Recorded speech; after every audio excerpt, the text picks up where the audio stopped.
It's a sin. You think it's a sin? So you think It I'm is a sin. sinful? What's that? You think I'm sinful because I'm married to a man? Yeah. You do? Yes, okay. You're sinning. You are in a sinful relationship. I actually don't believe marriage can be between two men. So I don't speech. What can I say about that? And when you start getting desperate because you can't actually pull something that I've said, you start going, well, what do you think about this account? And this person has also said this, and this person likes you. This is not a gotcha. I'm asking you. But that is such a gotcha. Are you anti-Semitic? No, I'm not anti-Semitic. Hey, everyone. Glad you're back. So this wasn't one of those courteous interviews where everyone just smiles, nods, and plays nice. Right from the start, when Don Lemon began questioning Candace Owens, you could sense this was going to be more of a showdown than a dialogue. Don seemed to have a plan, pile on allegations, mention controversial figures, stir emotions, and see if anything sensational emerges. Kind of like he was hoping for a viral moment. But here's the catch. If you're going in that fierce, you need solid evidence to back it up. And that's when things start getting tense. Instead of responding with emotion, Candace slows things down and asks for specific details. Not feelings, not insinuations, real evidence. You can almost feel the shift when the chat transitions from what's said about you to what have you actually said. Suddenly, the vibe changes. Don tries to maintain pressure, but it seems less like he's revealing something and more like he's trying to make something fit that isn't quite there. And when that happens, the whole gotcha interview starts unraveling right before your eyes. Honestly, at some points, it feels like the roles reverse. The interviewer finds himself justifying his questions while the guest takes control of the dialogue. That's what makes it so captivating. It stops being about the original accusations and becomes a matter of credibility, reasoning, and who can truly stand firm under dual pressure. Believe me, this one doesn't stay tame for long. Let's dive into it. Are you anti-Semitic? No, I'm not anti-Semitic. Go on. Go on with what? You asked me a question, I answered it. You said I don't need to launch into defense of myself because I'm just not anti-Semitic. There's nothing that I hear that I need to add. I guess today anti-Semitism, the definition keeps expanding, and now I guess it means if you don't fall over yourself every time Bibi Netanyahu speaks, they're just going to call you an anti-Semite. Nope, I'm a Christian. Kids being bombed is upsetting to me, and I have a right to say that without being called an anti-Semite. And if you want to call me an anti-Semite for it, I simply don't care.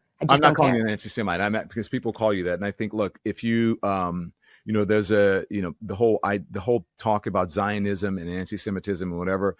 I think it's a conversation that you just can't win. But I would like for you to be able to explain yourself, because Judaism is not Zionism, and it doesn't matter how many people insist that it is. It's just not. It's a political party, and it puts the interests of Israel above everything else. I grew up with Jewish people. Jewish people are my best friends. This is the nation of Israel is not Judaism. It's a nonsense to suggest that we can critique, as we did earlier, talking about Joe Biden, that we can critique our own president and nobody cares, because we should. You should be able to hold leaders and their decisions and their feet to the fire. And then to say that if you do the exact same thing over what Bibi Netanyahu's actions are, then you're somehow anti-Semitic. I'm not anti-Semitic because I have Jewish friends. It's kind of like saying I have black friends. I don't think that actually helps your argument, Candace. No, I didn't say that. What I was saying is that I have Jewish friends. Judaism is not Zionism, as in I have friends who are Jewish who don't support what's happening overseas.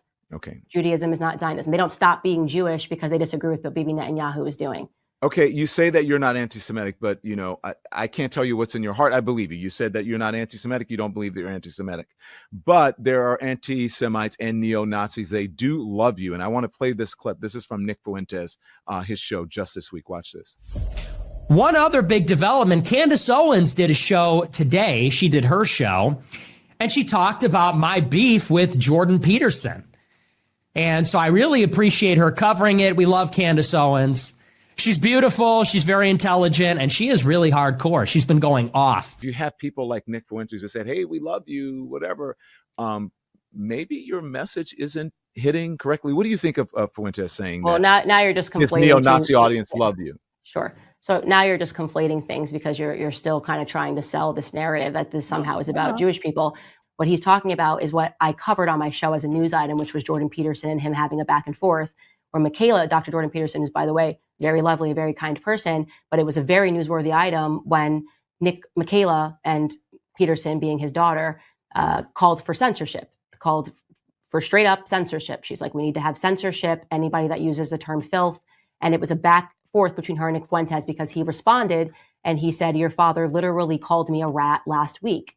This was a trending item on Twitter. I covered it on my show. To the extent that Nick Fuentes enjoyed the fact that I covered it in a meaningful capacity, because it is problematic when anybody calls for censorship. I don't care if the person's on the left or the person's on the right.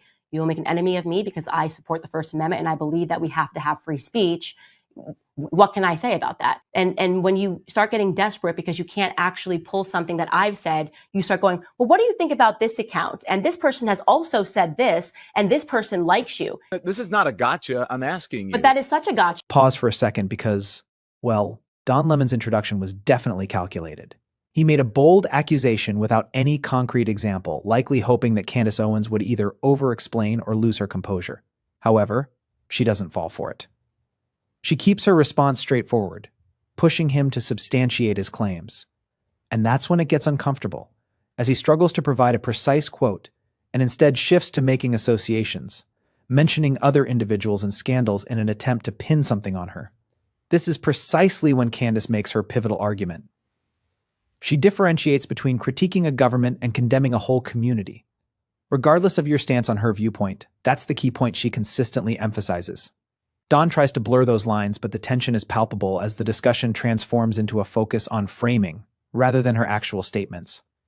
It starts to resemble a quest for a gotcha moment instead of a meaningful debate. Say, it's nothing that you said, but let me show you this person who likes you. Because what you're trying to do is play this strategy with the public so they watch it and they go, well, she must be saying all sorts of things if this person likes her. Most people do like, if you're going to say something on their show and you're showing the back forth that, he's obviously going to say, look, Candace covered this issue in a way that's consistent with the beliefs of the First Amendment. So he may say something that I fundamentally disagree with.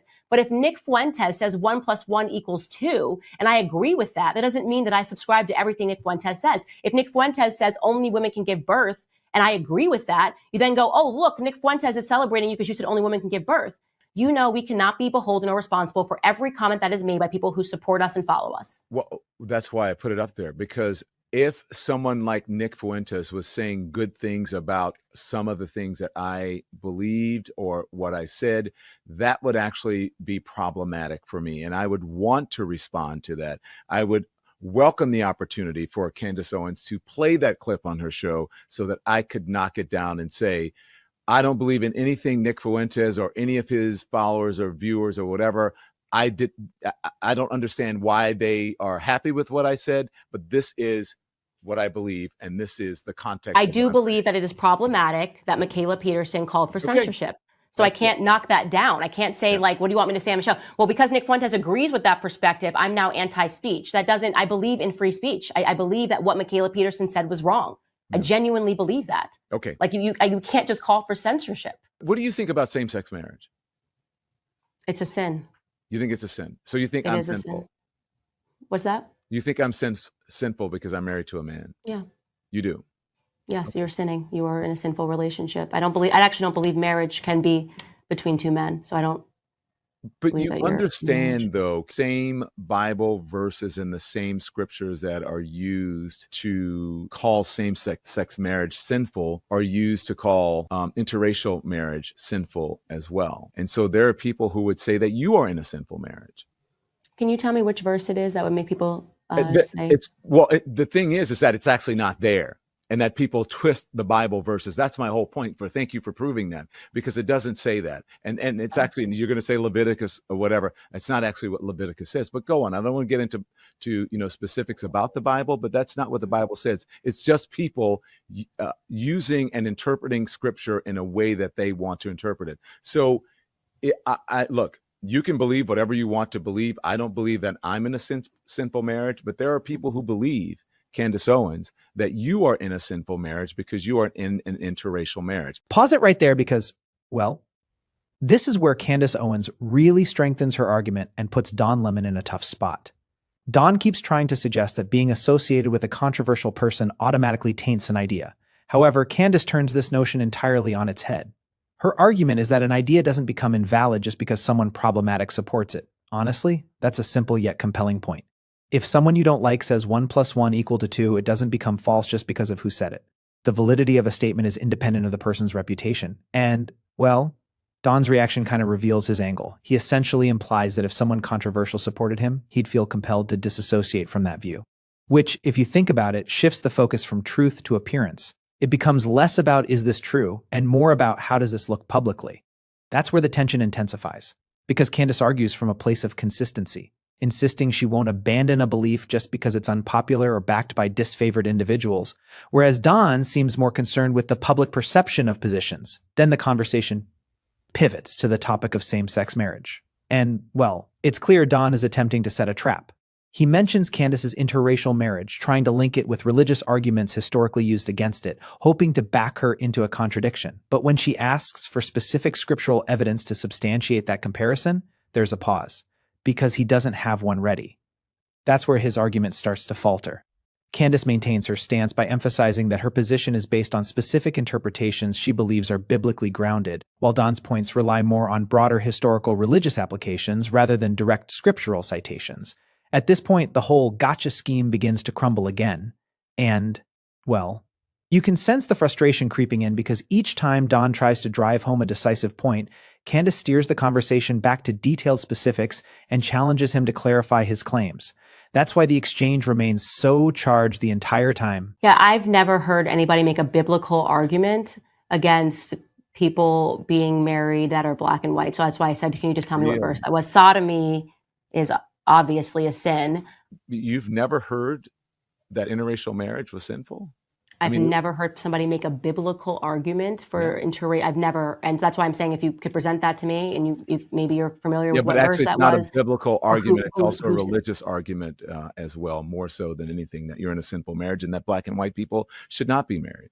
I mean, I'm obviously very aware that people could think that ideologically, but I've never heard that biblical argument made ever in my life. And I'm happy to be proven wrong here, but I think you made that up on the spot there. So by saying that, no, I didn't actually, but by saying that you believe that I'm in a sinful marriage, does that mean though that I should be discriminated against? No, I've never called for discrimination. So you believe in the separation of church and state then? Heterosexual couples can sin as well. That doesn't mean that you believe that I should be discriminated against. I don't believe I should be able to have, under the Constitution, you believe that I have the same rights as you and other heterosexuals, and that my marriage is just as valid under the Constitution as anybody else's, including. Well, I believe that the problem became, that gets into a deeper theological discussion, but like the government should have never taken marriage away from the church. It should have been something that was maintained as a church practice. And so a lot of things happened there when the government took over and began marrying people, because then the arguments became, well, you get a tax break if you're married. And that is a way longer discussion that we can have on a different day.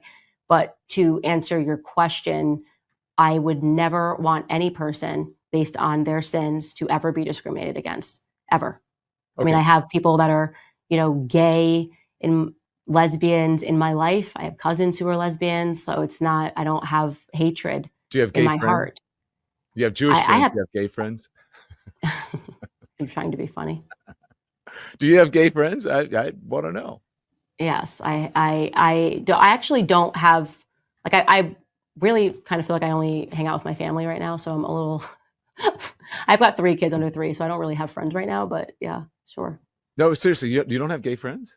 Well, I have gay people in my family, so that's the extent of my friendships with gay people. Are you homophobic?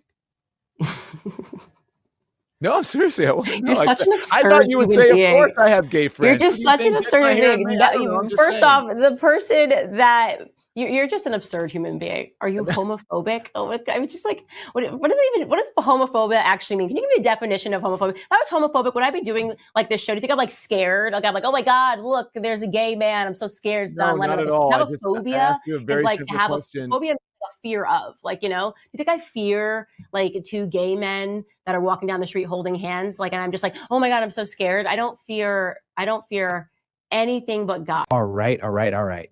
So this is the point where Candace Owens really zeroes in and challenges Don Lemon to rationalize his thinking instead of just tossing theories her way. Don keeps reiterating the notion that if someone controversial shares your views, your stance becomes naturally questionable. But Candace immediately counters that. She's basically making the case that the truth remains the same, regardless of who agrees with it. Honestly, it's plain common sense. If someone you dislike concurs that 2 + 2 = 4, you don't suddenly doubt arithmetic. The statement is valid on its own merits, not based on approval ratings. And Don's reaction really shows his perspective. He essentially admits that if an undesirable person echoed his views, he'd feel compelled to distance himself from those opinions. That says it all. For Don, it's less about truth and more about how it all appears to the public eye, appearance over reality. That's when the conflict intensifies. Candace maintains that she isn't abandoning a belief just because it's inconvenient or in agreement with an unpopular figure. Meanwhile, Don is continuously drawing attention to social perceptions, who aligns with whom and the messages it sends. Then, the discussion shifts again, and here's where Don attempts to set a trap.